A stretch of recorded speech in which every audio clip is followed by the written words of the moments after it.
Okay, well, we're just out here in the garden. I love you and I miss you. You eat dinner though, okay? Are they making dinner soon or? Okay.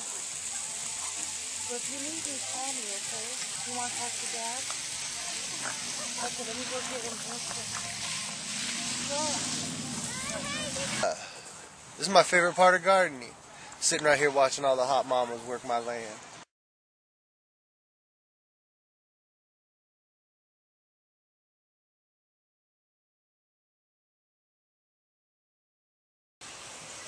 The whole thing started, from my experience with this garden, is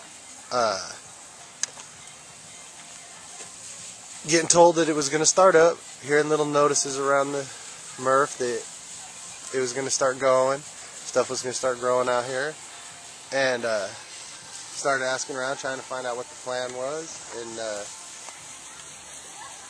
I met this guy Washington. He was having trouble working the weed eater, so I just took it from him and came out here and started weed eating and digging up ground and trying to figure out what the next steps were. And the most difficult part,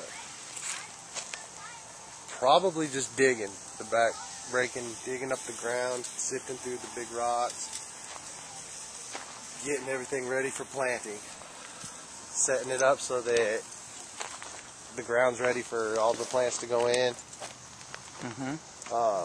That's probably the hardest thing when it first started getting up and going. Yeah, it started out with just a couple families coming out here during the day and working, and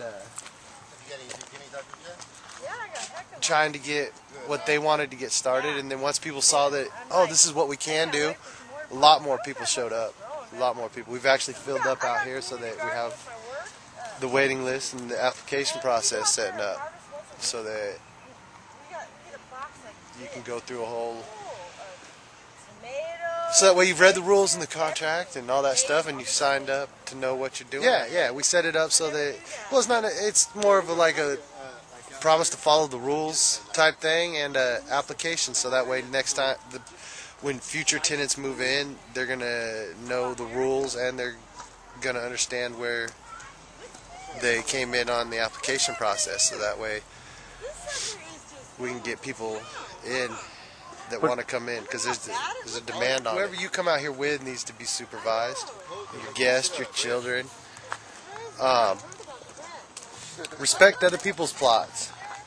Make sure that you're not taking somebody else's tomatoes, or you're not taking somebody else's watermelons or corn or giant pumpkins. All kinds of stuff. You want to make sure that you're not being disrespectful with somebody else's stuff. Well, if you're afraid of hard work, don't get into gardening, because it's a lot of hard work to do a lot of things. But being able to come out here and spend time with the community and with fresh garden tomatoes, the best. to meet new people, it's well worth all of the hard work.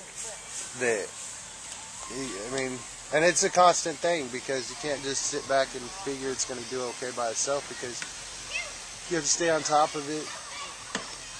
People wanting to take other people's produce. You're going to have to try and keep animals out. You're trying to keep insecticides. And that's a big part of it too. We want to kind of stay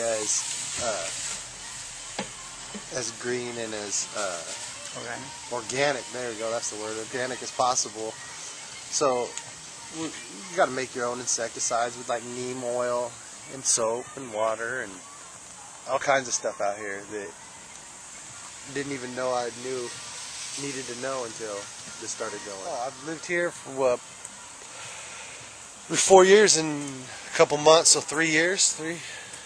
And yeah, for the most part it was, you knew the people that lived right in your building or the people that lived around you on your little court, but you never did much of hanging out with more people. Then when this came out, you get to meet who it is that lives 3 or 4 buildings down and who their kids are. And, oh, look, your kids and my kids actually have this in common. Let's get them playing together. And it definitely brought us all together.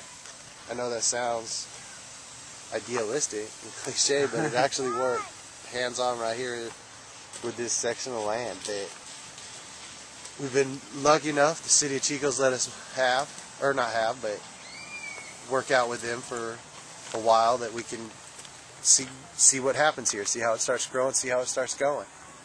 And it's coming along remarkable compared to what I thought was going to happen. I was hoping to get a little section of dirt broke up to maybe put in some tomatoes or potatoes or lettuce or something like that, but now it's turned into where in my personal plot I've got my tomatoes and lettuce and all that stuff I just mentioned, but then I can come over and talk to my friend Brian or my friend Izzy over here, and she can help me get some bell peppers and sunflowers and all kinds of other good stuff that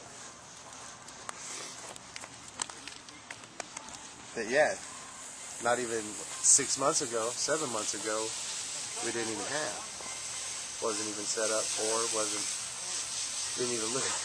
He probably can't get enough of his tomatoes. He's over there just eating. Yeah, this is what happens when I stop killing zombies, so I want to give a shout out to my buddies Diz and Fry and Joe, you network tough guys. Get out and grow some stuff. Corn and stuff, and like different melons that we've harvested and put out in our planter over here. So, I mean, there's all kinds of stuff that, boom, we give them a shout out on our website. I bet they'll send us all a copy. Yeah. You should have put it. Yeah.